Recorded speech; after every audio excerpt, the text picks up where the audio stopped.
I also love a seat in the shower because those of us who still, have to shave our legs, it's kind of nice to have some place to put your leg rather than trying to put it up against the wall and doing acrobatics in the shower. For those at home, Sam's trying to demo her leg placement on live television here. So there you go. Yeah.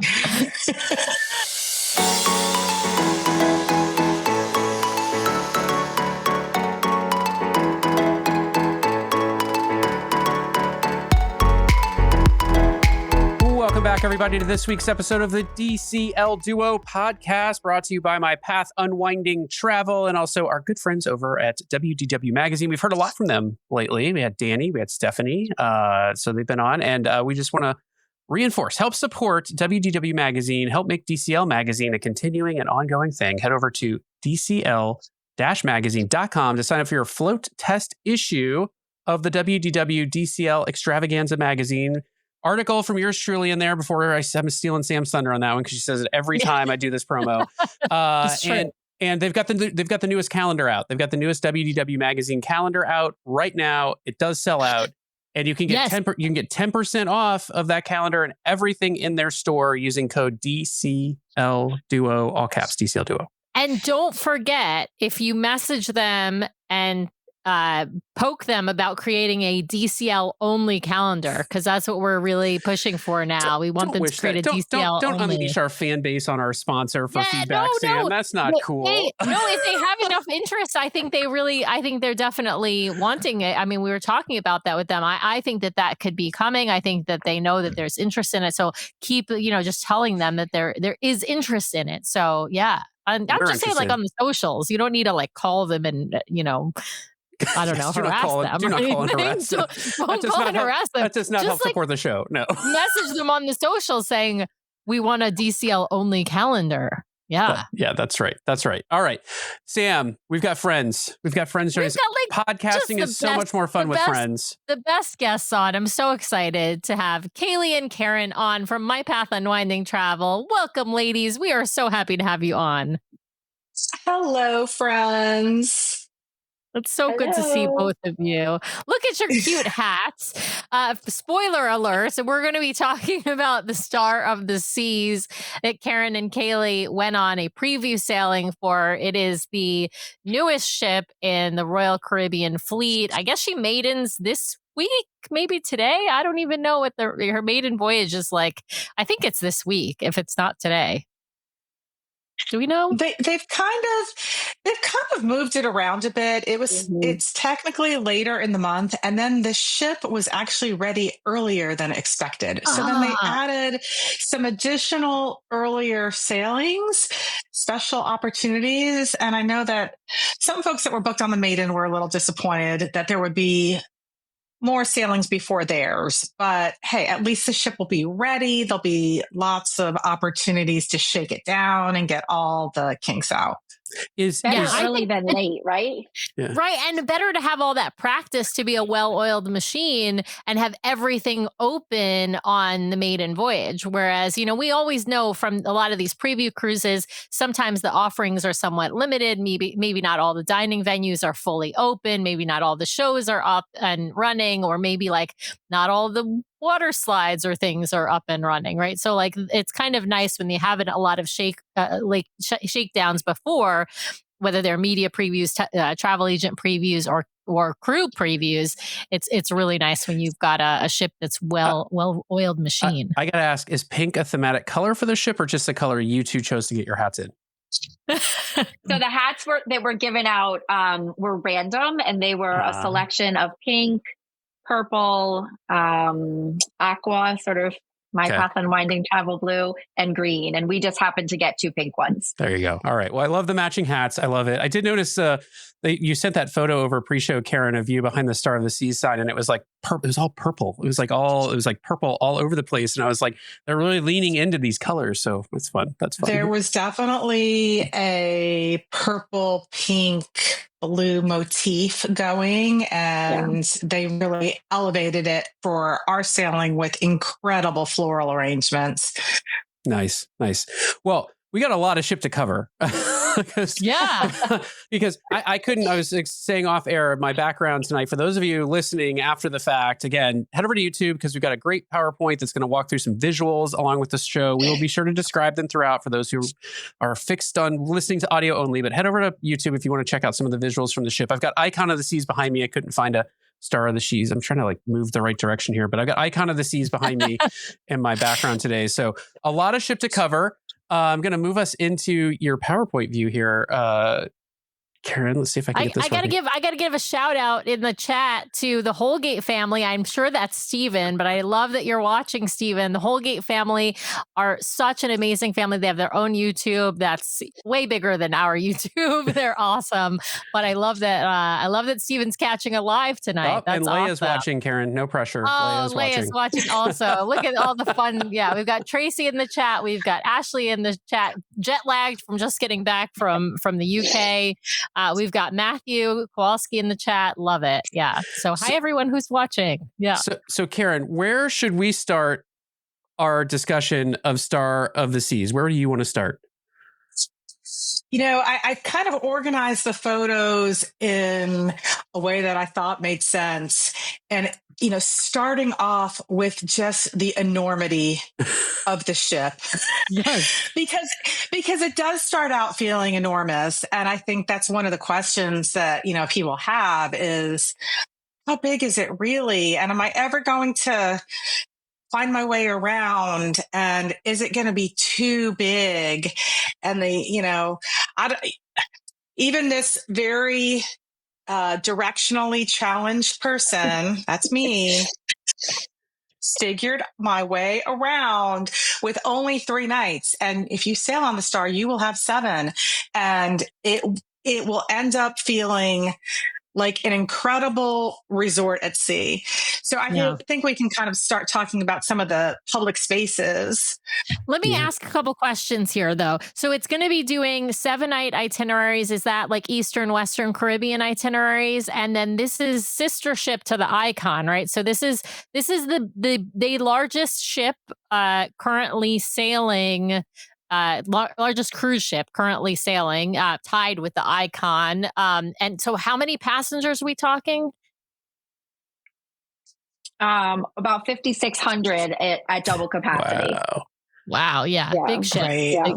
And remember, can be more because there are many triples and quads and above. But, what's interesting is they're trying to find a little angle to make it, to add some excitement because the Icon was the biggest ship. Technically, the Star is a tad bigger with a tad fewer passengers, which is interesting. They tweaked some minor things on board. So in terms of size, it's a little bigger. In terms of passengers, it's a tiny bit smaller, like 58 passengers smaller or something like that. Interesting. Well, that's a fun little piece of trivia. I'm trying to remember what the double occupancy is on the Adventure because it's like 6,000. I thought was its capacity. Yes. So that would mean, this one holds fewer people, but is larger ship-wise. So yeah, that's interesting. Yeah, it is. I mean, if you think about it for, the Disney passenger, most of us are used to a 4,000 person ship or a 2,400, 2,500 person ship. So it is certainly bigger. We have been on Oasis class ships that are bigger. I think those are more like 5,000 passengers. So this would be, probably more like 6,000 passengers if it's really like full with lots of families sailing on board. All right. Well, you mentioned these public sort of spaces. What are we looking at here? This is the Aquadome area, which is unique on Icon class. Those of you who have sailed on Royal Caribbean ships or have learned about Royal Caribbean ships know that there is an aqua theater on many of the ships that is outside where they do an aquatic show. On Icon class, it is inside, and it is inside this gorgeous dome that during the day is this beautiful relaxation area with lots of unique seating areas and gorgeous views. Is this adult only? This is not adult only. Okay. This is just a public area on the ship. It's not like a closed-in bar. It's hard to judge how a space will be used from the preview sailing. There were children on board. We saw some toddlers and all the way up to teenagers, but obviously because it's a preview sailing with lots of travel advisors and media and employees of Royal Caribbean, it's hard to say exactly how it'll be used, but I don't see that this will be a space that kids would tend to hang out. Yeah. And I think Brian's like thinking that this reminds him of like the solarium on the Oasis class ships, right? Because the solarium is sort of this windowed in indoor space that has like some water stuff. It's got some food stuff like inside. And so it kind of, it has that look about it, even though it's obviously a public space for all ages. Now, so this is where they do the water show with the divers and everything. Then, yeah, we have a picture of that later. The photo, yeah, it's just out of the frame of the photo, sort of to the left. But it is the same space that on previous ships has been the solarium, that with the 18 plus area. So that's why you're associating it with it. And the aqua theater has been in the aft of the ship previously. So this is definitely a change for the design. Yeah, I am super excited to see how they incorporate that aqua because it takes for the whole back of the ship. So like I'm really interested to see how that fits in here. Tracy is wondering, is this area air conditioned? Because it seems like an area that could get pretty hot. It is air conditioned. And there's no water feature in here. This is just a lounging area. Nice. There's actually, I don't think in this photo, some kind of cool spaces that you take up. They're like little tree houses almost. I don't know how else you would describe it. You go up a little set of stairs and then there's a little seating area that looks out. So a super, kind of private, intimate place. Really just, again, a lot of unique nooks and crannies here. Nice. Love that. Nice. All right. Brian, let's move to the next next slide. I'm going. Yeah. I'm going. There we go. Okay. Kaylee, why don't you tell us about what this space is? So this is the Surfside neighborhood. The ship is divided into neighborhoods, and this is the Surfside sort of most family-friendly part of the ship, right? So on previous ships, and I'd been on other Oasis class, this is the boardwalk area. So it's sort of that same theming, but they've, changed it and tweaked it a little bit. And you can see there are some staterooms that are Surfside facing. So instead of being interior rooms, they look out over this area that's just filled with all kinds of activities. There's a carousel and, an ice cream shop and a sugar shop and all kinds of like sort of fun water features. And it's all, open up top, like open air, just like the boardwalk area would be. And it goes right back towards the aft of the ship, just like it does on the previous ships. But then there's not the aqua dome back there, or the aqua theater back there, the way that we were sort of expecting. Instead, there was a big sort of splash pad area and lots of fun for the kids. So this looks like really cool. This is like, I remember hearing about this with Icon that like, if you are a family with young kids, you might spend 90% of your time you might spend in this like Surfside neighborhood, and that there's even a lot of food places and stuff sort of in this neighborhood also, so that you could really everything you need, and that the kids clubs are also nearby if I'm remembering correctly. So this looks like a much bigger version of what's off of an Oasis class ship. Is the Central Park area do they still have that kind of an area on the ship too? Wow, this thing is so big. I think everything is a little bit wider, a little bit longer. Yeah. But you kind of, when you start thinking about it in comparison to the Oasis class, you can start mapping it to understand what it all is. And it's just a little bit more. So, as mentioned, when you had Margaret and Sarah on talking about the Icon last year, this is such a great area because there is food right there, like kind of like the easy, fun snack, kid-friendly food. There's also kind of a casual, beachy type theme restaurant there.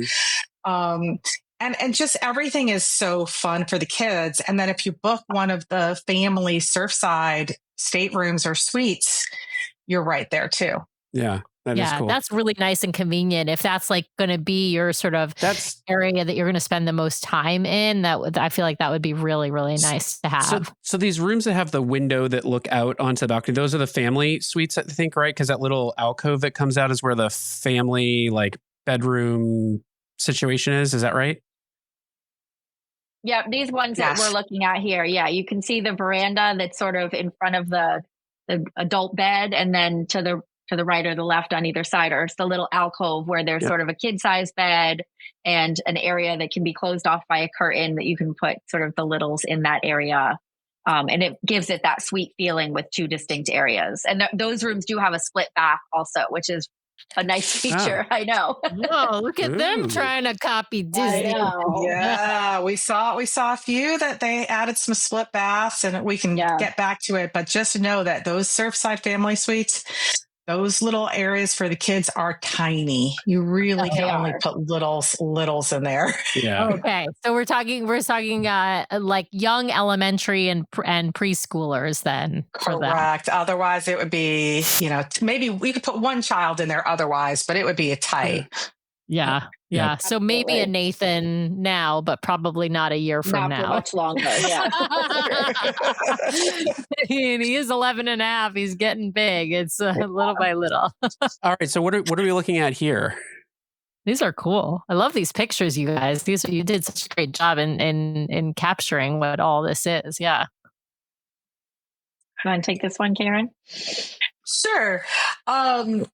So we have the entrance to Thrill Island, which is just the crazy water park on board. I don't know if we counted how many slides. At least 6. I think there are six. 6 slides of different thrill levels. There is also a walk the plank type activity where it's that like zip. It's kind of like a little zip line. Like you walk the thing and then you get like dropped off to like on a zip line thing. They tether you. You go off the side of the ship, and then the platform that you're standing on drops, and then you are hanging and suspended, and then you kind of zip back to the ship. So that's there. The rock climbing wall is there. Nearby, I think, if my visual spatial mind remembers well, is also the flow rider is in that general area. So lots of fun things. And again, this is more on the top, one of the top decks on the ship. So this is more geared towards, your older kids and adults. We do have, information about all the height minimums and all that available. On the right side is just more, pictures of the massive ship to give you an idea of the scope. I believe that's looking down at the Central Park area. And then in the middle was kind of our favorite thing is the elevator lobbies. There are so many elevators. I think it's brilliantly designed. There are 12 elevators in each bank. And so you touch an iPad that's in the center and tell it what floor you want to go to. And it says what letter elevator you should head over to. And then you get on the elevator and there are no buttons inside, which took me, the entire time to sort of figure out, but it's very quick and very easy. This is the smart elevator system that all the office buildings in any major downtown are doing. It's much more efficient way of moving people around. We had heard that initially for the Wish class, Disney was planning on this style of elevator, and then it got cut because of the cost or something, right? We don't know this for sure. That's a rumor. So I can't verify for sure if that was what was planned, but that's what we had heard. And it makes sense, especially when you have elevators that don't all go up to the top, 1 or 2 floors. Disney, I hope you're listening, because this is a much more efficient way of moving people around. I got to ask a question about Thrill Island. I think I know the answer to this because based on the two royal ships that I have been on, but all of Thrill Island is included, right? The flow rider, the water slides, the walk the plank thingamajig. That stuff is included, right? Not an extra cost, right? I'm not positive about the around the anchor, the sort of zip line thing, but I believe everything else is included. Yeah, all the water slides are, the flow rider is. I believe you can book a private session for an additional fee. Yeah. Yeah. And people are asking, and I was wondering this too, about the water slide that has the significant drop. On the icon, obviously, it had that issue where it broke when somebody was going through it and somebody got injured. And Matthew's asking, and I'm curious whether or not because I know they have the same slide on this ship. Was it open? Were they letting people use it? I think all the slides were open. Okay. We saw water running through that slide for sure. And I don't think there were any restrictions on the slides that I had heard about or observed. Okay. Question. Yeah, I'm guessing they've been doing extra inspections of all their slides just because obviously that got such a ton of press, and no cruise line wants to be in the news for something like that. And so I'm guessing that they've done extra inspections to make sure that everything's safe and ready to go. Ashley's asking, how many of those 6 water slides did you all try, if anything? Kaylee's saying 0, big goose egg. Nope. None. No slides. No slides. Nope. We should have brought Leia with us. We should have brought Leia would have said them out. I know. Someone's saying they just watched Ben and David, and they said the slide was not open, but I don't know if that was on Star. I know Icon slide is closed Icon right now. has not reopened. We have not reopened it. I was just curious on what Star. While we're here, I'm just going to throw this question up, and maybe we can talk about it as we go. But we should talk about what activities you have to book in advance on Royal and what costs extra. So we'll talk about that as we go, Vanessa. But yes, there are definitely going to be activities on this ship that you should seek to book in advance, and things that you will have to pay for. That is 100% the case. But the stuff we've talked about so far, for example, the flow rider has specified times that is open for everyone, and you might have to wait in a line. But other than that, and same with the water slides, you might have specified times that it's open, but you might have to wait in line. But it's not a reservation unless you're doing that private lesson that Kaylee mentioned. You can do a private lesson on a flow rider on any of the ships actually that have them with Royal. And that is reserve and an extra cost. And so that's, right. And there was also mini golf up there that's available and included. It's just, really everywhere you turn, there's another fun nook and cranny. There's so much packed into this ship. It is really, it just feels like an amazing fun resort at sea. And I will say that adds to the fact that it doesn't feel so massive and overwhelming when you're there, because it is broken up into so many different areas. And unless you're in one of the big public spaces like the Royal Promenade, you're not going to be in a space with 5,000 other people. And so the way the ship is laid out with so many small areas and nooks and crannies, like Karen said, really, really was well thought out. Matthew's also on that point. Matthew's asking, with the ship carrying as many people as it does, did you ever feel like it was crowded? Did you ever feel like you were in a big crowd of people? I don't know also how full the sailing was that you were on, but I'm just curious, did it feel crowded at times? I think that on any cruise, it felt the most crowded when we were boarding. Just as everybody's getting on and you walk into the promenade and you kind of are staring around and not sure exactly where you're going next. And everybody's, saying hello. And that's when it feels the most crowded. Otherwise, even when we were... the show is the other time when you're sitting and you're seeing all of these people, during the live stage show. Yeah. The other time but even as you were as we were leaving the stage show, it felt like leaving any other smallish event, Absolutely. less than leaving, a big NFL game or something, I mean, you have to take your time to walk out, but the crowd quickly disperses. Some take the stairs, some take the elevator, some walk away. And so it never felt like, oh my gosh, I'm jostling around. It doesn't feel like, a Disney park at fireworks time. Yeah, that's a really good point. I would say even on Oasis, which is bigger than any of the Disney ships, we felt like the only place where we could feel crowds was like, of course, Embarkation Day, but also the pool deck. At certain times in the sort of middle of the day on a sea day, the pool deck, it will be like really packed. So those were the places where we felt like, okay, this is a bigger ship. This is where the crowds are. But you get that on Disney Cruise Line also. Even, the pool deck will be crowded on a beautiful sea day. So, so I'd say they do a pretty good job, like Disney does, of sort of dispersing the crowds. And the neighborhood concept, I think, is fantastic. I have to say, my favorite place on the royal ships, the two royal ships we've been on, has been Central Park. And I see we've got a picture of Central Park here on the left. Tell us, does it feel a lot bigger than like on, let's say, an Oasis class ship to be in Central Park, which is this big green area kind of in the middle of the ship?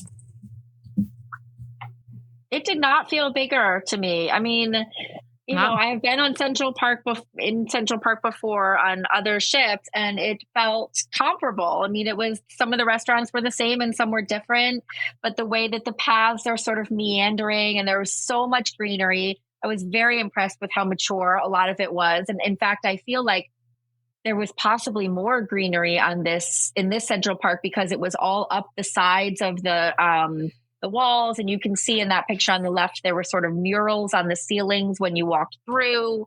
And it just, it felt very lush and peaceful. It was hot.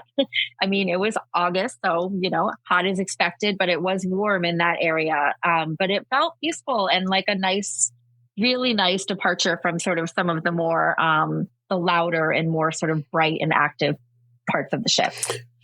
Speaking of louder and bright and active, I see the Central Promenade here, a fixture on every royal ship I've been on. What was that like? And I kind of need to know what that giant sphere-looking thing in the middle is. It looks like a stage. Yeah, tell us what that is, Karen. Yeah. So that's the Pearl. You may have heard about it on the icon, and it is basically a beautiful domed area covering a staircase that leads up from floor 5 of the promenade. Is that right, Kaylee? Up to floor 6. And so it is covered in tiles that move and change colors. And it just creates a beautiful photo opportunity in the promenade. Think about it. The way that I mapped it is if you think about rising tide on the Oasis class ships, that is about where it would be. And so instead of having a rising tide, it has this beautiful staircase and the Pearl. And at the top of the Pearl is a pearl.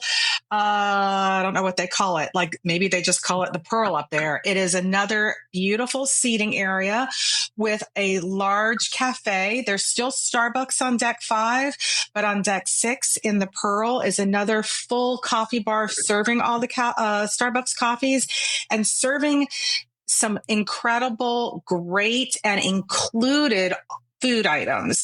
So from your little egg bites and breakfast sandwiches and croissants in the morning to sandwiches and some Oreo cheesecake that we're going to have to talk about through the rest of the night. Yes.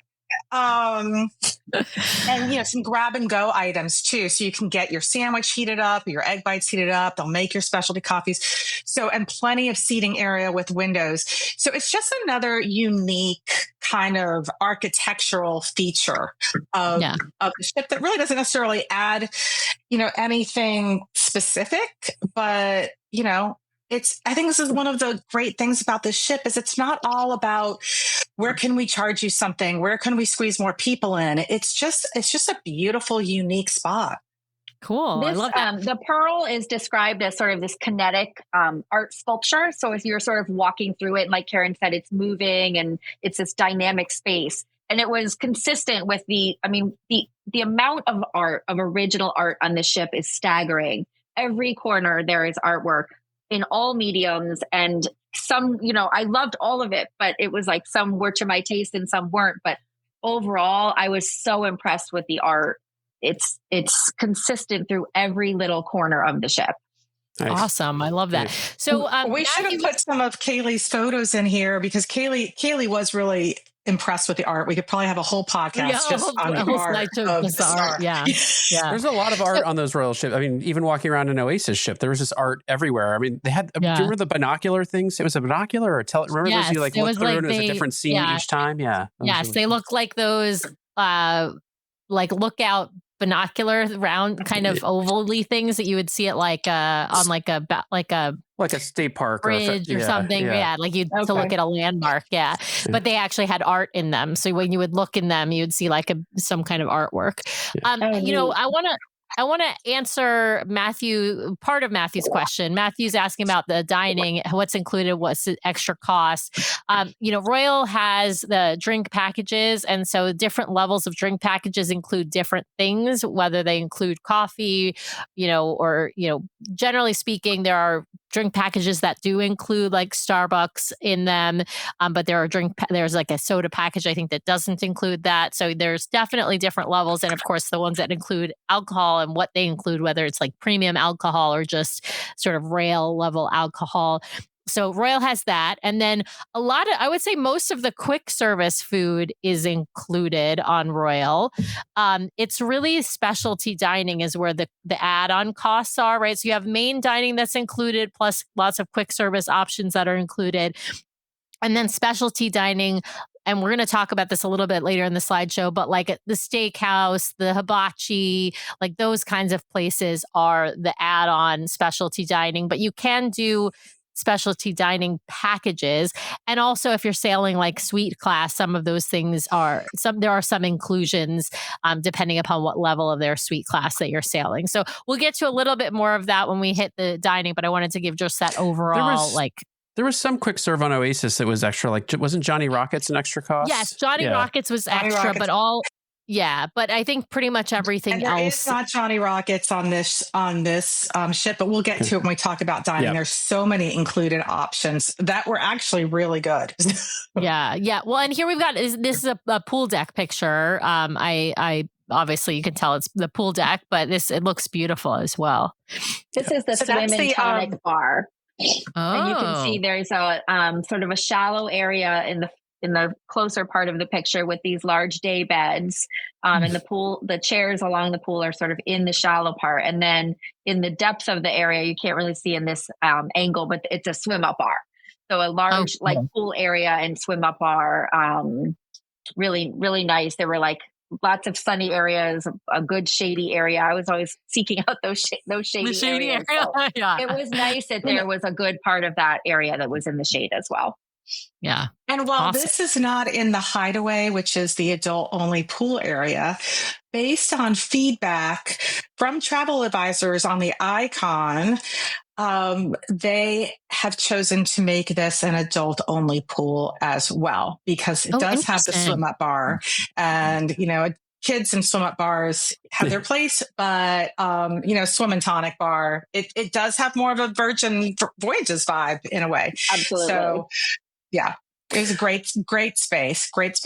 I have to say, we didn't mention this in our review of Virgin Voyages, but one of the things I absolutely loved about their pool deck was they had this special decking material that did not get hot. So you could walk on it on your bare feet. It looks like they might be using something similar here. Like, I really hope other cruise lines start to use that material, because it was like so nice to be able to get out of the pool and not have to like race across a hot deck. So that was really nice. Absolutely. Let's see here. Oh, the elevator lobbies, which how huge this is. Which, by the way, we got 2 comments saying, Disney, are you taking notes about the elevators? So yeah, exactly. It's so big. The elevator lobby is massive. And see, that's only A through D, and it goes like A through F on one side. And they're 12. Yeah, they're 12 of them. There's 12, and so it's half on one, half on the other. It's absolutely massive. Wow. Yeah. All right, we're getting into staterooms, because we got some questions about staterooms. So yeah, let's chat staterooms. This is kind of this is the stateroom that Kaylee and I stayed in. We did ask the stateroom attendant to split the bed, so we had a little table in between our two twins. They can be made together as a king, king-ish, queen-ish. It's a lovely room for two people. I think technically it could have held a third on the sofa bed. With that bathroom, I would say, think carefully if you want more than two in there, depending on who the third is. This is well said. However, the shower was quite spacious. I've been on other royal ships that have had smaller showers in standard balconies. They've done a nice job with the shower design. Kudos to Kaylee for using the word. It has a cantilever door, so it's sort cantilevered.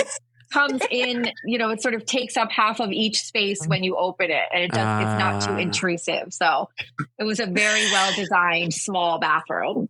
Yeah. And the shower even has the shower has a seat in it. So, which is really nice. I mean, it's really well designed. Only one product. This girl who's used to suite class was a little yes, there was one little disc of hand soap, and then there was one product in the shower that is like an all-purpose cleanser. Right, shampoo, conditioner, body wash, all in one. You can wash your hair, your face, and condition. And by the way, you can take it outside and use it on your car. Yep, it's all purpose. It was fine. It was absolutely fine. I used it the whole time. It was fine. I survived. I gotta say that shower looks more. Oh, go ahead, Karen.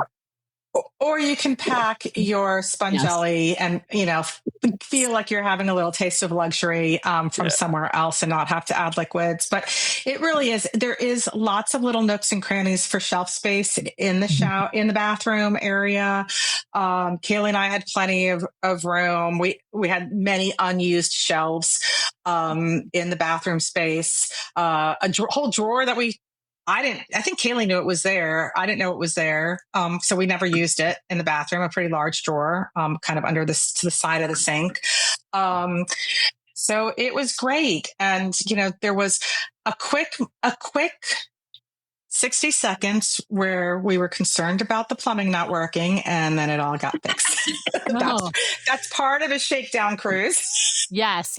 Well, you might have been the first people to stay in the stateroom, right? Even though they have multiple previews, right? But they don't necessarily fill every room, and so you could have potentially been the first people. I got to say this particular room. The shower looks bigger than the one that I experienced on the Independence of the Seas, so that's nice. I gotta put. You know what I love about the shower? The towels are in the shower, so I appreciate that. Yeah. I also love a seat in the shower because those of us who still, have to shave our legs, it's kind of nice to have some place to put your leg rather than trying to put it up against the wall and doing acrobatics in the shower. For those at home, Sam's trying to demo her leg placement on live television here. So there you go. Yeah. I love it. All right, let's actually before we move on from this, so there's Karen, another stateroom. No, I know. I just want to ask, this stateroom that we're looking at feels like a fairly typical kind of mid-range stateroom on the ship. Is that fair? Absolutely. I think it's one of it's an ocean view balcony. They do charge more for ocean view than they do for Central Park view or Surfside view. But otherwise very standard. And if you choose a balcony, one of those other views, it's going to be mostly similar to this. If you choose one of those standard balcony rooms, not like a family one or one with, so very typical. Okay. All right. This is clearly a step up. What are we looking at here, Karen, in terms of stateroom? I can tell this has got to be a suite. This is a suite. Kaylee, was this your suite that you fell in love with? I think this is the one that I was so enamored with. This is, I believe, it's a sunset suite. And we saw several sunset suites, which means they're in the aft of the ship. Okay. I'm not sure if this was the regular sunset suite or the corner sunset suite, which has a wraparound veranda, which was very nice. But it's an incredibly spacious room, an incredibly spacious bathroom with a tub and a double sink. And then you can see in the middle of the room with the photo with the bed, there's a curtain that you can close to sort of separate those two spaces. And the suites they were beautiful, really beautifully finished. I mean, the colors are very relaxing. I was very impressed with this room. Yeah, this and looks a lot gorgeous. of these. I liked that A lot loft of these suite that you guys suites. posted also on I think on Instagram, Karen. You had this beautiful, Yeah. it's like the loft that we stayed in, which has Yes. the bed up above, and then it's got the Yes. living room down below with the couch that turns into like a bunk bed. It's a really beautiful suite and a really nice layout as well. Yeah. And what you'll see in a lot of suites, if you see the TV, it swings, it's up against the wall, but it swings out. But also the bed is facing the balcony, which is a really nice touch. We saw a number of suites that had that. So, really great. So this is a step up. This was a sky level suite. So it does not have the Royal Genie, but it has a lot of the benefits of the concierge lounge and the concierge restaurant and, different priorities. But, I think we have the next slide has some more suite pictures. There are a number of suite types on this ship. I think this is one of the loft suites. That's gotta be like a crown. I think this is the Royal Loft suite. Royal Loft. Royal Loft. I think this is the Royal Loft. So it's 2 stories. The Royal Loft has a second bedroom downstairs with its own bath. It has a wraparound balcony with a hot tub and seating area and and of service course the baby area. grand piano. Baby, I mean, you need one of those in your suite, right? To practice chopsticks, I guess. I mean, when I'm at sea, I'm constantly tempted. Tickle the ivories, No, yeah, he wants to. piano. He doesn't know. I can play heart and soul and chopsticks because I took lessons when I was a kid, and that's about it. Maybe I could play Mary Had a Little Lamb. The art here is also stunning. This art fixture, it looks like. So beautiful. There's so many different little features and details in these suites. And, I think that the ultimate family townhouse, which is, the over the top family suites on Icon and Star, they're the ones that are getting a lot of press. And we have photos of those. I did not include them in this slideshow here. Those are like over the top, really bright and colorful, and have the slide and the bunk beds and the video games. It's important to know that you can have an elevated experience on these ships and have it be more subdued and relaxing and calming. You don't have to go over the top. Well, and for folks at home who aren't aware, so Royal Suite class is kind of divided into 3 categories. They've got sea, sky, star. So it's like progressing up from the ocean in terms of the categories. And so the last suite we saw was sky class, kind of that middle ground where you get access to usually the lounge, the restaurant, the combined concierge team, but not your own butler. This has got to be star class, right, Karen? Absolutely. It absolutely is. You have a Royal Genie who's basically a butler, and the star class suites are all inclusive with your beverage packages, specialty dining, Wi-Fi, gratuities, except for the laundry. Laundry, yes. Very, very few things, that you would have to pay out of pocket for. There's a few specialty dining upgrades that are not included, a few experiences here and there, but a very inclusive, elevated experience. But it's, you're going to pay for that in this case. Yeah. Although, dear Disney, this is where I want you to take notes, because that is a concierge experience. It's like that inclusivity of dining and Wi-Fi and laundry and all that kind of stuff like that. That really puts it over the top for us with Virgin, and it also does. Even when we sailed Sky Class on Royal, there were more amenities to Sky Class than what we've experienced sometimes in concierge and Disney. So this is an amazing looking suite, probably outside of our price range, but if anyone books this suite, we're happy to come and carry your bags for you. So bring and get you espresso martinis, maybe. Yeah, but before we go ahead. There you go. Go to the next one. One more. Okay. Yes. And here you go. As we're talking about suites, just thought this was a good segue. This is a couple of shots of the suite sun deck area. Oh, wow. It is 2 stories. I mean, so many beautiful seating areas. There is a large hot tub, but this is a true pool. If you zoom in, I think it says 4'6" or something like that. Feet, yeah. With a lifeguard on the concierge deck. It's not a splash pad. It is an actual pool. And there's a section called the Grove as you enter, which is a pool buffet area, basically. Oh, yeah. Look at that. And they had everything from and bar. They had everything from, like sliders to, lamb chops. So everything from like, the kind of pool thing you want to elevated food item available there. That's in addition to the offerings inside the concierge lounge and coastal kitchen. So I just wanted to really kind of showcase this because the pool, full on pool in the concierge deck is pretty cool. Sam, we've gone beyond tea sandwiches now. I'm sorry. I mean, I love the tea sandwiches in the concierge lounge on Disney Cruise Line, but I love me one of those burgers. Or is that like a steak or a rack of lamb over there? Oh, it's lamb. Lamb lollipops. Yeah, it looks. I mean, by the pool. Yeah, this is a fantastic offering for those who now is this access to Star. Sorry, not Star. Does C class get this access? C does not get this access. Only Sky and Star.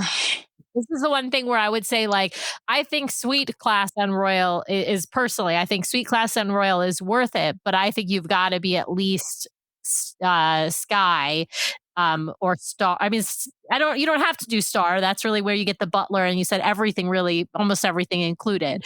But I think in order to really get the benefits of their concierge like offerings on Royal, I don't think C class is really going to cut it. I think you're better off just staying regular or making the jump to Sky. That's just my personal opinion. C class is basically a junior suite category only for the most part.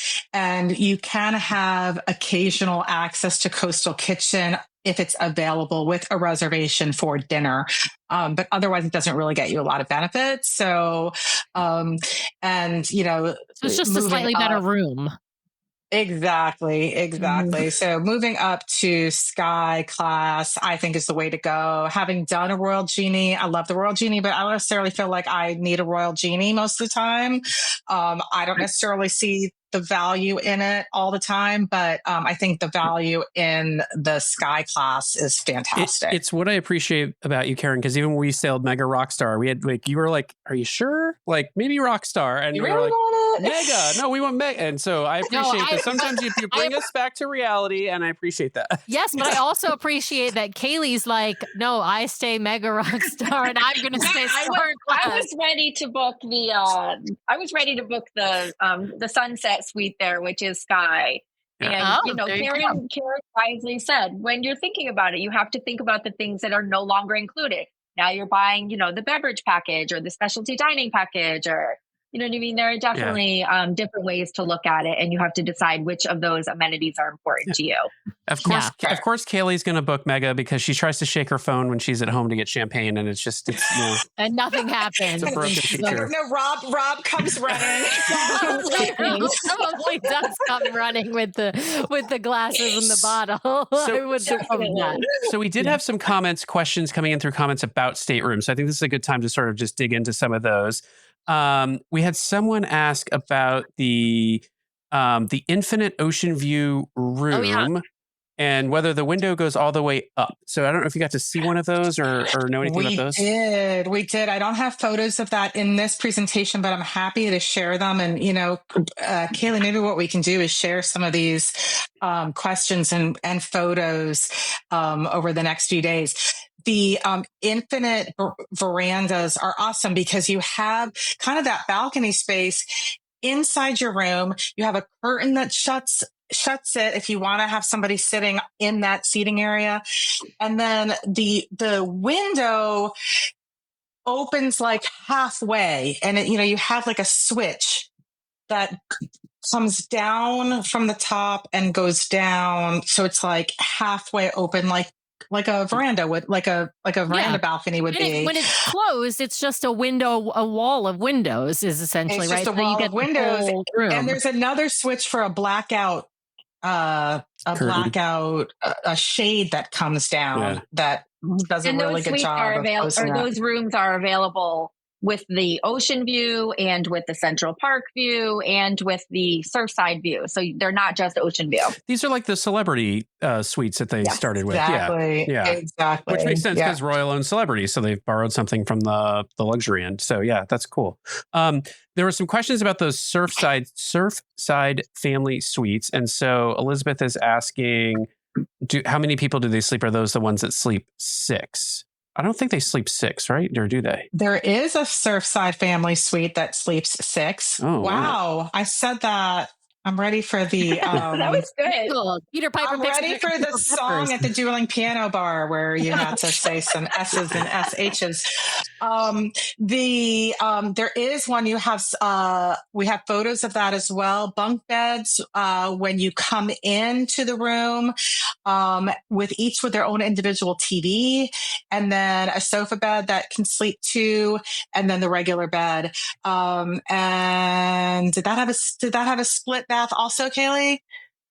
I don't. That one did have a split bath. Yep, that one did have a split bath. That one also had a split bath. So,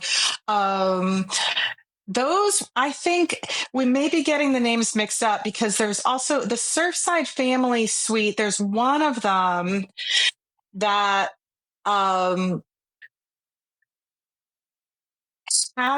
is currently classified as Sky Class. And we recently noticed, I think I shared this somewhere, that they are reclassifying it. They are bumping it down to C Class. See, that was the suite I was looking at on Icon at one point for us to go on Icon, because that was it was like the lowest in Sky Class suite available. Yeah. I guess they didn't want 6 kids, and they didn't want to have to put all those people into the Sky Class category. Yeah.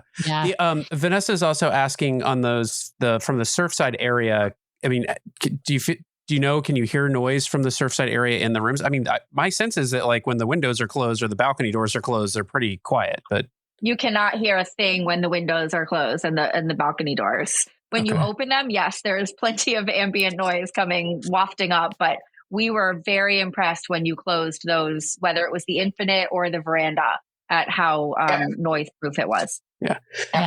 Vanessa was also asking if by any chance you were able to see any accessible staterooms and what those look like. We sure did. And we have some photos of an accessible Surfside view balcony, I think. Is Surfside family balcony, yeah.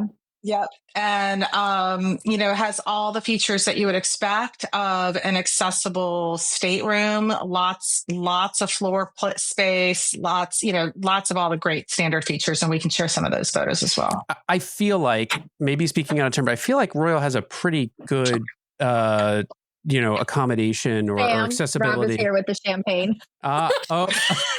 This is literally the best moment ever. Rob, where's mine? That's what I want to know. For those listening after the fact, we're all going to be shaking our phones. For those listening after the fact, Brian's not moving. Kaylee's husband, Rob, just came in and delivered a bottle of champagne and a glass. So there you go. But I was going to say, I feel like Royal has a decent track record with this accessibility. I haven't heard about too many issues for them with accessibility. I think they do. I think we should make note that we did notice the hideaway area, the adult only pool area, while we saw a lift,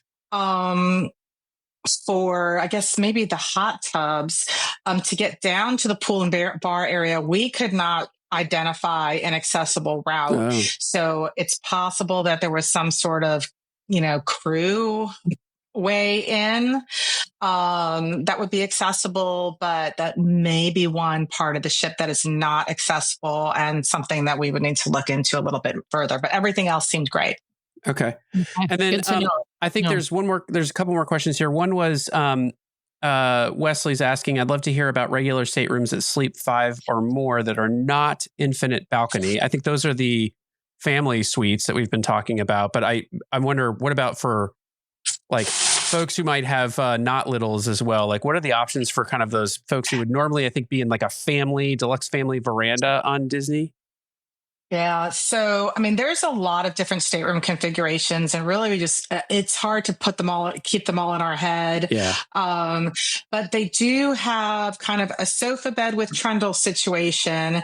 And Kaylee and I were trying to figure it out back and forth. Kaylee, I finally did confirm that the beds can actually be set up as a trundle with one low and one high, or you can lift it up and make it into one kind of queen size bed. It's an option on those beds that have that trundle feature. If you see a room that has a handle under the sofa, that's a trundle bed. And then for the families of 5, they do have a drop down bunk. There's also a different way of connecting rooms. I was just going to say this. Yeah. Yeah. Why don't you go ahead and share about that? So this was a different type of connecting room than I've ever seen before. So instead of an interior door that connects 2 staterooms for connecting, it's an exterior door that closes that they can sort of bring out into the hallway, and then a little vestibule, and the interior doors open. So if you've ever stayed at like a hotel, like a Four Seasons or someplace where the connecting is on the outside, and then your your actual stateroom doors can open up, and so you can go back and forth that way. So they can sell and them as Oh, go ahead. No interior connecting doors on this class of ship. They're all exterior like that. So they can sell them as non-connecting rooms, basically, or if you want them, then yeah, that's cool. Matthew's asking, and this is an impossible question to answer. So Karen, feel free to punt this one, but I do wonder. This was the first room. He asked that question with it was your room. If there's, I don't know if you can even give a ballpark. But I was gonna say, is there I think about Disney Cruise Line being about $1,000, a day at times for like a family veranda. I will just tell you, I'm horrible at keeping numbers in my head. I think the question then was cost. I'm not sure exactly what the question was. I quoted Star and Icon for early June 2026, 7-night ocean view balcony for 2 people. And I would say it was starting around $3,200 per person. So 6,400 or 6,500 for the week at that time.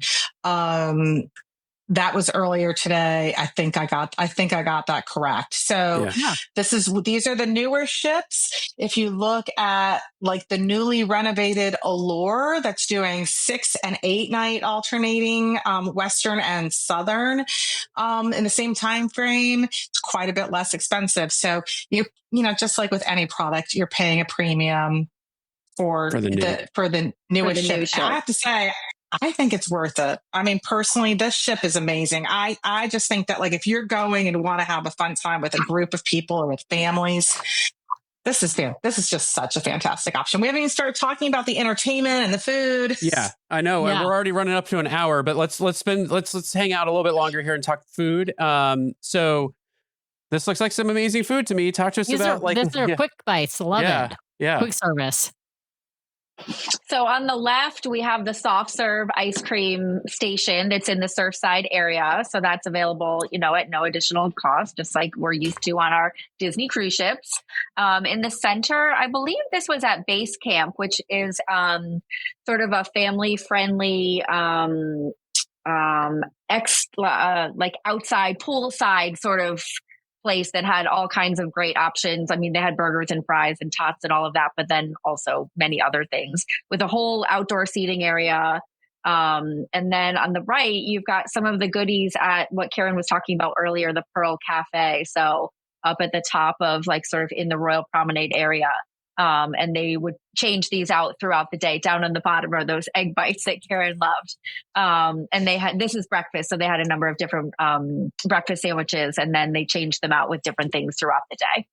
And there are 4 or 5 cases with all different things. So that's just such a variety of food there that I'm just not used to seeing on Disney. I will say that's one of the things that Royal does really well. In fact, it's just the variety of food on board is generally greater than what's the variety on Disney. I mean, that's the quality is not always better, or even as good, but there's generally, more variety, I would say, than on Disney. And I think the buffet reflects that, in particular. One of my disappointments about Royal until now has been the lack of easy to grab food on the pool deck.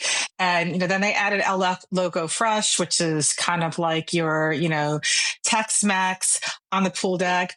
But now on Icon and Star, in addition to El Loco Fresh, they have this base camp. And I was just so excited to see like a burger and tots, or they had pretzel bites and, things like that. Nice. You're speaking my love language with pretzel bites. I'm there you go. There you go. Yeah. And pizza, Sorrento's Pizza is a classic on all Royal ships. It's open till like 3 a.m. They also have a gluten-free pizza that you can order. Really solid pizza. If you want something more elevated, you can go to Giovanni's Wine Bar and get something there. Haley's got to talk about the pad thai. Oh my gosh, I'm still dreaming about this pad thai. It was so delicious. So one of the included options is the Aqua Dome Market, which is sort of a food court kind of vibe. So like kind of similar to Virgin, where there are a few different stalls that are offering different types of food. And there's like a barbecue stall, and there was this Thai food stall. There was a stall where they were making French crepes. And then there was a Mediterranean stall. And we tried out almost I think all of them, actually. We ended up going for dinner one night to the Aqua Dome Market, and this is the pad thai that I had. And I woke up dreaming about it the next morning, and we had to go back for lunch, which on a ship with so many options really tells you, It looks amazing. It looks really good. All of this food looks amazing. Yeah. And then over on the right there, we have the... So, yeah, I'm gonna ode to the pad thai, and but Brian, you got to go back a second. I know we're talking a lot, but I also had the Mediterranean at that same food court. But on the right there are the Oreo cheesecakes, and I have to say that they are better. I believe that they're better than Disney's. I got to tell you, the new Oreo cheesecake thing that they're doing on Disney is just trash. And it is not the Oreo cheesecake that I love is the one that's the wedge that looks like a real piece of cheesecake. Now they're doing this weird ovally looking thing that just looks like a fancy dessert. It's not, and it's like whipped, and it's just not the same. It is not the same. So I am open to finding a new Oreo cheesecake. So if you're telling me, Karen, that this is a better one, then we did see two varieties, one in Windjammer and one at the Pearl Cafe. I think the Pearl Cafe had some more cream on top, but the base was identical. And it was so good. I am a fan. Absolutely. Is this main dining main now? Dining. Yeah. Main dining now. I have to say, we did pay the upcharge to get the surf and turf. $35 a person. You can get the filet and lobster tail at main dining any night you wish. Everything else, we had standard, soup, salad, desserts. And I think we agreed they were all on par with Disney Cruise Line, basically, good to very good. Not I think necessarily anything excellent that we had in main dining. But, very standard fare. And we felt like after one night, we had experienced main dining, and that's why we decided to try some other options, like going to the food court that one night. Mm-hmm. Now, these look like the specialty dining, so I've clearly got hibachi here, which I love. This location for hibachi off of Central Park, because the ships we've been on, it's been kind of in the basement. They have made Azumi so gorgeous. It's expanded, and I think that's one of the things. It's it might seem like the same number of restaurants in Central Park, but I feel like Central Park is longer because they have expanded it, and there's so many hibachi tables inside Azumi now, and that space, that that's like the prime table right there with all the windows. Just gorgeous. Hooked is over there by the Aquadome. It's seafood. On the right, we have the Supper Club, which was just a gorgeous venue that does not photograph very well because it's dark and intimate with like a little stage on, and then Kaylee and I had girl dinner the last night at Giovanni's Wine Bar, and it was fantastic. We had apps and pizza and wine, and I highly recommend.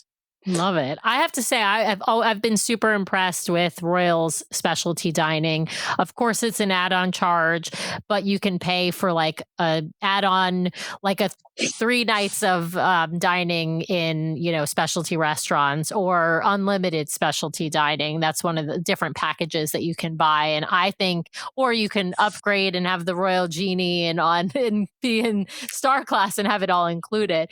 But I do think that's one area where it's worth the upcharge, although maybe less so on this ship because there are so many other options like the pad thai. I'm thinking I got to try that.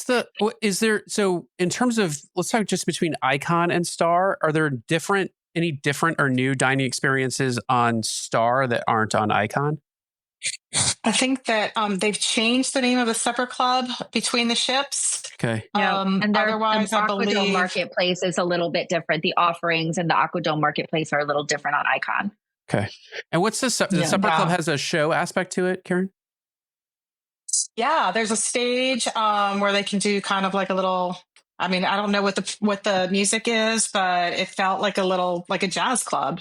It's supposed to be like a roaring 20s kind of, yeah. Well, and the one on Icon is called Empire Supper Club, and I think that one is kind of like that Boardwalk Empire vibe, right? Like that show with the gangsters, and it's like a roaring 20s kind of feel. And so I think that's what kind of they're going for with this. Ooh, look at these strings. Does this ship have any like speakeasy kind of bars on? I know that's something that they were doing on I thought the Oasis class refurbs, or maybe the Icon. We didn't find any speakeasies. Maybe you just didn't look hard enough or know the password. But no, okay. Maybe not. We didn't hear any buzz about a speakeasy. But I will tell you that on the first day, we had a couple misses with cocktails. And I think it was more ordering the wrong thing than the cocktails not being good. The cocktails overall on this cruise were fantastic. We're usually not fans of the mixology on Royal Caribbean, and they have definitely upped their game here. And just know to ask for the kind of liquor you want. We were in the Dueling Pianos bar, and they have a drink. All the drinks are themed towards music, and wanted to order the Gin Blossom. And I just thought to ask, what kind of gin do you use? And she pulled out like the Well gin. But I saw the Botanist and Hendrix behind her. So I said, can you make it with Botanist? And she said, absolutely. So I think that with beverage packages, that's probably included. There might be an upcharge depending on what type of alcohol you request. I don't know the exact prices for everything, but it's worth it to ask, if you're picky about certain things, to go ahead and ask for what you want. We had a great espresso martini at Giovanni's versus being disappointed at the espresso martini on tap at Schooner Bar. There's a great bar. Kaylee, what is it called on the top right picture? That's 1400, like off of the Royal Promenade. Okay. And did you feel like, I think people have this image in their mind, and it sparked the question earlier about, does it feel crowded? We've been in some nightclub venue type of spaces on an Oasis class. I feel, it can feel a little full, right? And did you find that if you wanted to just get a quiet drink in the evening, you could find a spot to do that and not feel like you were sort of surrounded by tons and tons of people? Or I'm just curious about the nightlife aspect. I think that Central Park was a great place to grab a glass of champagne, and they had, I think I have a photo, a harpist one night. there's different parts of the ship that are going to be quieter or busier. And then sometimes that could change from hour to hour, right? So, a lounge that might be quiet all of a sudden might get full with the next activity. So, I think that when you explore the ship, you'll find, as we noted, there's a lot of music. In the daytime, especially on the pool deck, you're going to kind of go from area to area, and there's a lot of music. But then at night on the pool deck, hot tip: the hot tubs did not seem to close, and they were quiet and peaceful and beautiful, and a great place to unwind. So nice. You can always find something, I think. Yeah, we learned on Virgin that the pool's open 24 hours. So you can just sit out there with a drink anytime you want. It was fascinating. Love it. Awesome. That's what you get when you don't have kids on a ship. That's just really what it is. It's a complete running track. Complete running track. This is the running. So I will say Royal does a nice job with its running tracks. They are quite protected. You don't have a lot of people walking through them, and they're not there are really people walking. You don't have people just standing and playing shuffleboard and in your way and having to dodge them. So that's one thing. And then here's, of course, obviously a shot of the gym. They've got full gyms on board all of their ships, cardio and weight machines as well. These are the venues I'm more interested in talking about. Dueling pianos? Yeah. So dueling, is this full time a dueling piano bar? And then obviously this is this is the Aqua show on the right hand side. But yeah, is this full time a dueling piano bar? This is the Dueling Pianos Bar. That is the name. It is every time it's open, there are dueling pianos. That's awesome. And it was fantastic. And we tried out both adult dueling pianos and family-friendly dueling pianos. Karen is a huge aficionado, and so she dragged me back again and again and again, but I really enjoyed it. Yeah, Karen, you and me at a dueling piano bar anytime. I'm all about them. Love the sing along. I'm going to just go and park myself there, and it was so fun. There still is the designated karaoke, spotlight karaoke venue as well on these ships. But these is a guy and a woman, and they were fantastic. I mean, when we went the first night, we caught the tail end of the earlier show because we had been at Back to the Future, and it was standing room only. But you could stand and you could still participate. And then we just went and we're like, we're going to go early and get a seat for the next show because people did kind of clear out. And we just went and had a drink and had our prime spot. Super, super fun, and highly, highly recommend. We talked about the Aqua show on the right. Amazing. It was not, there were some technical issues that they were still ironing out. So we missed little components of the show, but the talent and the visuals, the acrobatics, the synchronized swimming, the diving, the dancing, all there. Amazing. Love that. Amazing.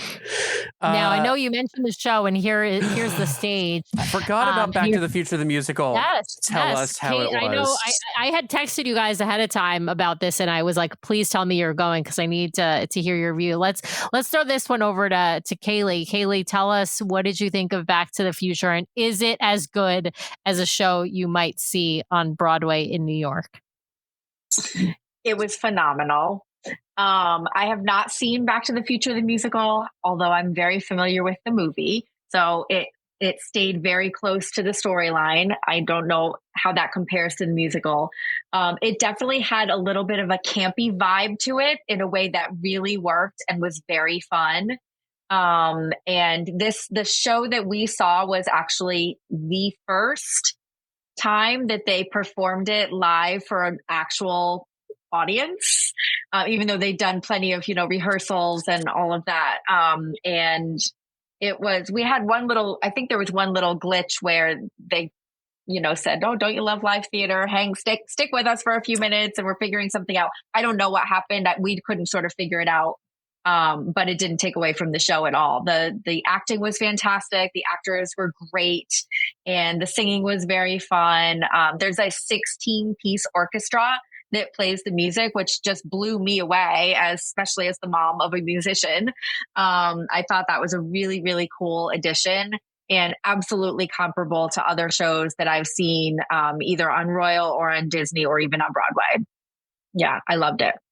Oh, Wow. love it. Yeah. I mean, I think it is really close, if not identical, to the national tour version, which obviously Okay. was a slight adaptation of, the West End and the Broadway show. And so, because obviously they probably have to, the sets might be a little bit different. I think that's probably the main issue is just the sets and the car and stuff might have to be a little bit less special effects for on the ship. But It was incredible. I cannot even believe they did that at sea. I mean, it was yeah. Not to give it all away, but the special effects were like jaw dropping. Yeah. And this is something that is included, but you do need to make a reservation ahead of time. They have, our sailing, they showed it 3 times. So I assume there'll be plenty of performances on a week long. But so fun. So fun. Amazing. Including a matinee. I do like that they offered the matinee. Yeah. So wait, sorry if I missed this in the discussion. Did they have the DeLorean on stage and did it do anything? Well, yes, we don't want to give away all the. Yeah. Okay. Yes. Yes. You said We'll they talk said off air. There's a DeLorean. We'll talk off air. Amazing. All right. Yeah. Fantastic. And then here's the harpist, and that was the harpist in Central Park that Karen had mentioned was out there playing. They do have musicians that perform around the ships on Royal, obviously. All over the place. So many performances, live music, nighttime like parties through the promenade, like, balloon drops, all kinds of activities. I mean, really, you could never say you're going to be bored on this ship. We didn't talk about the spa, which is, massive and gorgeous. Still not a fan of their, what do you call it? Their thermal, the rainforest kind of. The thermal spa does not have windows, so I'm not a fan of that. Being enclosed. When we saw it on Harmony or one of the ships that we were, the Oasis ships, I was like, this is the same.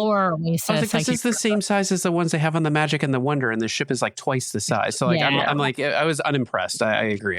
I kind of unimpressed with that one. Okay. Well, so as we wind down here, I'm going to do. I think we've reached that point in the show, Sam, where I'm going to ask some arbitrary questions. Apply no judgment and have no rules. And we're going to do a little bit of Brian rapid fire here because I have some questions. I need my champagne. Exactly. My first question is to each of you. I just want to do some favorites from on board. So what was your favorite dining venue on board, Kaylee? So because this was a preview cruise, the specialty dining reservations were all allocated. So you couldn't just book specialty dining. So we sort of had to fend for ourselves.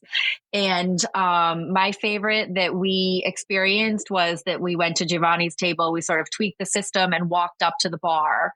And like Karen said, we had sort of girl dinner, heavy apps and great wine. And I didn't realize that you could just walk up to the bar and have dinner like that. I thought you had to have a reservation. So that was really cool.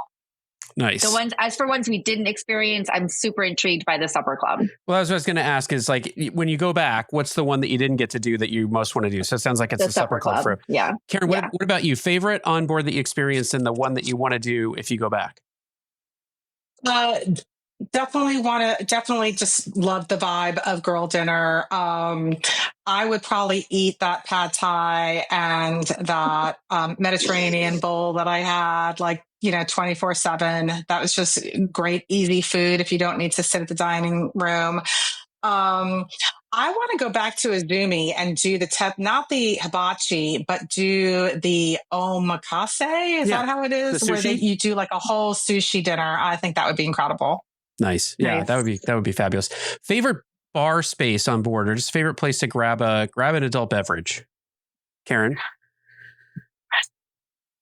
I loved the vibe in that 1400 on the first floor there. It was just a fun venue. You felt like the bartenders really knew what they were doing and had great cocktails.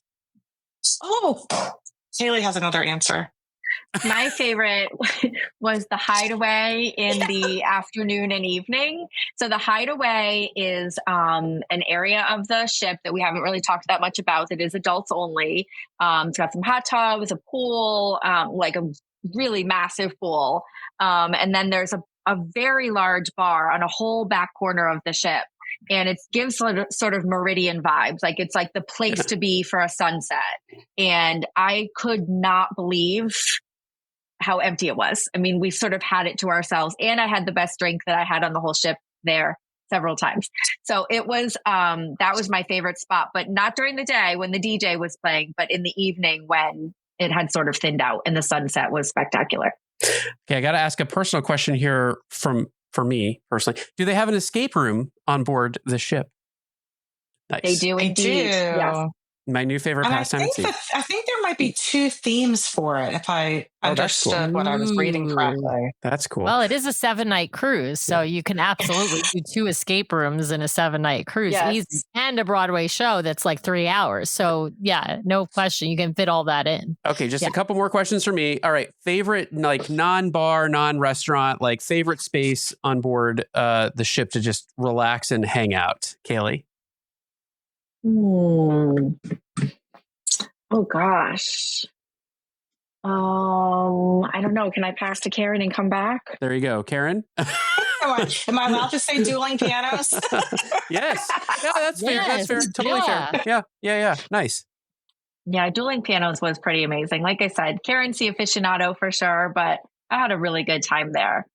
There were a couple of bars that we didn't spend much time in. One of them called Bolero, which I think has live music pretty often, that we sort of passed through. There were a number of spaces that we didn't get to actually spend time in, but some very pretty spaces. Nice. All right. So I've got one question here from Tracy and then one last question for both of you. So the question from Tracy was, Karen and Kaylee, comparing the cost service to Disney, what are your thoughts? And I will say, I have talked about this on the show before when we've sailed Royal. I always feel like it typically clocks in at a lower price tag than not if you're sailing Star Class. Let me just set aside Star Class, but usually at Sky Class and below, it clocks in at a fairly comparable or below what Disney would price a similarly sized stateroom and sailing for. And I always break this question down into sort of if Royal gets me 80% of the Disney experience and I'm missing what I feel like is 20%, is the 20% worth the additional charge to me on Disney or not? That's kind of how I've thought about this question. Karen, Kaylee, I don't know how you think about this. Like, as you compare this between Disney and something like Icon, as opposed to the sort of the full Royal fleet, where do you come out on sort of this cost service equation between Icon and like sailing on a Disney cruise? He means Icon class, so Icon or Icon Star. Icon and Star. Right. Yeah.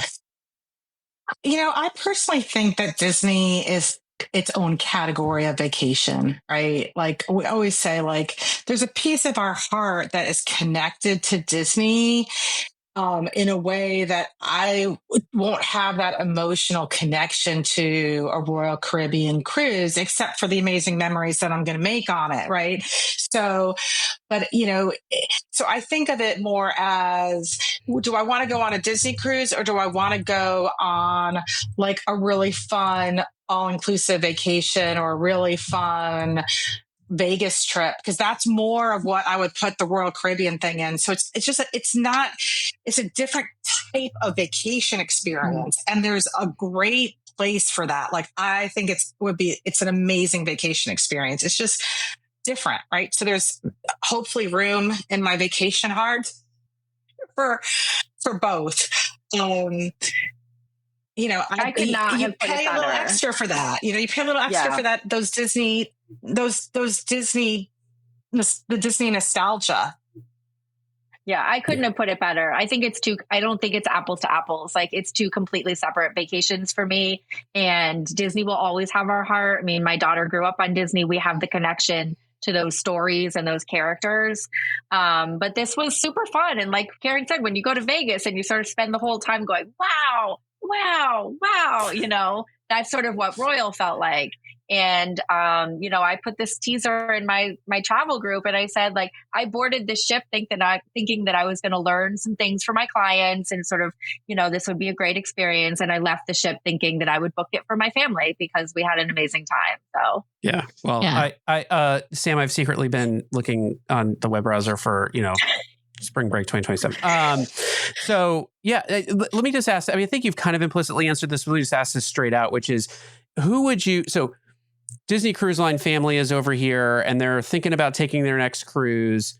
Like, what is the reason why they should think about Royal instead of taking that Disney cruise? Well, maybe they have older kiddos who are looking for something sort of more than the Aqueduct and the Kids Club. They want some more sort of thrills. Maybe they're a couple who is traveling without their kids and they want something that's got more adult options. Not that Disney doesn't have them, but there are going to be more options on Royal. I think a Disney family would have an amazing time on a Royal Caribbean cruise, but it's not a Disney cruise. Yeah.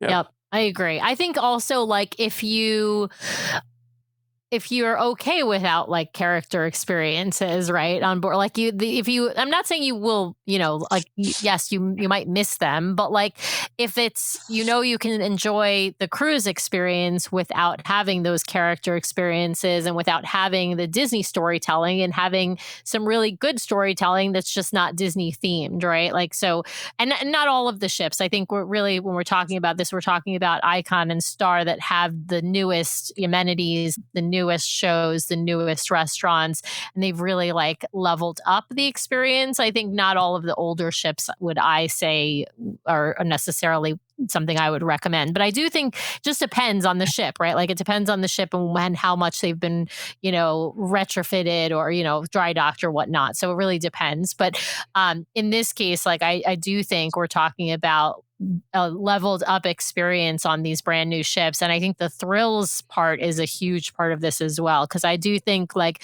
some of the tween teenagers and older, they might feel like they've sort of not all, but some feel like they've sort of grown out of some of those Disney experiences.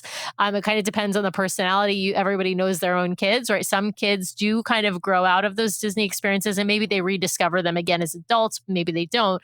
But those are the kids that I think are really Royal. This is sort of that Royal Cruise is really designed to really serve. And I do think Nathan loved some of those. He's not the biggest, he's not a rock climber, but he loves like the wave, the flow rider, right? So I do think that's a great recommendation for that family, particularly whose kids maybe feel like they've outgrown some of those Disney experiences.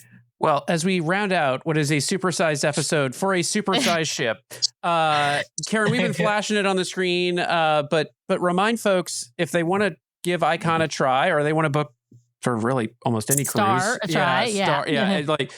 Or any Royal Cruise, frankly, if they're interested. Tell them how they can find and reach you. Kaylee, I want to just mention, Kaylee and I came back with gifts. We were able to book the next cruise offer that we can share with our clients. So that's why I had the next cruise logo up earlier. So only that onboard offer that you usually can get only if you're sailing, we were able to get a limited number, but a fair amount to share with any of you all who want to book any Royal Caribbean cruise. We're going to give away some swag for anybody that books the Star. So the first 2 Star bookings that we get are going to get a swagged pack. And you can reach us at the DCL Duo at mypathunwinding.com or mypathunwinding.com/DCL Duo. Well, Karen, Kaylee, it is always a treat to have you on, and tell Rob next time we're recording at your house, Kaylee, so that we can all have champagne. But fabulous to have you both on. Thank you so much for sharing this fantastic cruise and all this information about Star. We might have to have you set aside one of those offers. We will see. But thank you so much for coming on. For everyone out there listening, watching, we will be on hiatus next Monday because we will be aboard the Disney Wonder sailing to, or actually be embarking on the Disney Wonder to Alaska. So our first time in Alaska. Yeah, but we will be back Monday. Well, we will be back either Monday or Tuesday, a week later. Stay tuned. We're trying to figure out the date for a live episode. with us to talk about Alaska. Talk about our Alaska cruise, obviously. I've been joking all summer. Everyone that we know who has some kind of podcast or vlog has been on a Disney cruise this summer to Alaska. So I've been saying, like, we may not have the first word, but we will have the last. So we will let you know how our sailing went. Plus, we've got some fun things to share with you about some things we're going to get up to in Vancouver before the cruise. And also our excursions, I think, are going to be pretty fantastic, hopefully. And we will be sailing in the Roy Disney Suite. So there's that. So we'll be talking all about that experience. One and done on that probably for us, but it will be fun nonetheless. So stay tuned for that. But with that, everyone out there, thank you for listening. Thank you for hanging in. Thank you for watching. And we will see you in 2 weeks to talk more about Alaska. So thank you, everyone, for watching. Thank you, everybody. Well, thanks to everyone out there for listening this week. We really, really appreciate it. Be sure to subscribe to the podcast so you can keep getting great content from us every week. In fact, twice a week we publish shows. So be sure to hit the subscribe button to get all of those great episodes. And if you want to watch us live, we have a live show now every week, Monday nights, 5:30 p.m. Pacific, 8:30 p.m. Eastern over on youtube.com/DCL Duo. So be sure to head over and check that out. If you want to help support the show, be sure to hit those 5 stars on Apple Podcasts. And if you leave us a written review, a 5-star written review, we will read it at the top of one of our main episodes. So please head over there and hit those 5 stars. Of course, you can also help support the show by supporting our fabulous show sponsor, My Path Unwinding Travel. If you want to book your next Disney vacation, head over to mypathunwinding.com/DCL Duo or email them at dclduo@mypathunwinding.com so they know we sent you their way. If you've got questions or you'd like to connect with us, the best way to do that is to head over to dclduo.com. It's got links to all of our things, full catalog of the podcast episodes, including a searchable catalog for the podcast, links off to our vlog, a link to our Etsy store where we sell some fun fan-inspired magnets, link to our Patreon if you'd like to help directly support the show each and every month. Just head over to the website or patreon.com/DCLDuo. Also has a way for you to sign up for our Substack newsletter that we're hoping to start really pumping out monthly here at least, and a few blog articles that we've written. So DCLDuo.com is the best way to connect with us. You can also, of course, email us at info@DCLDuo.com or reach out to us on our voicemail line at 402-413-5590. That's 402-413-5590. The DCL Duo podcast is not affiliated with Disney Cruise Line, the Disney Company, or the Disney family of theme parks. The views expressed on the show are solely those of the individuals on the podcast and in no way reflect the views of the Disney Company or Disney Cruise Line. If you have questions about a Disney cruise or a Disney vacation, please contact the great folks over at My Path Unwinding Travel or Disney directly or your own travel agent. Thanks again for listening, and we'll see you next time for another fabulous adventure with the DCL Duo. Good night.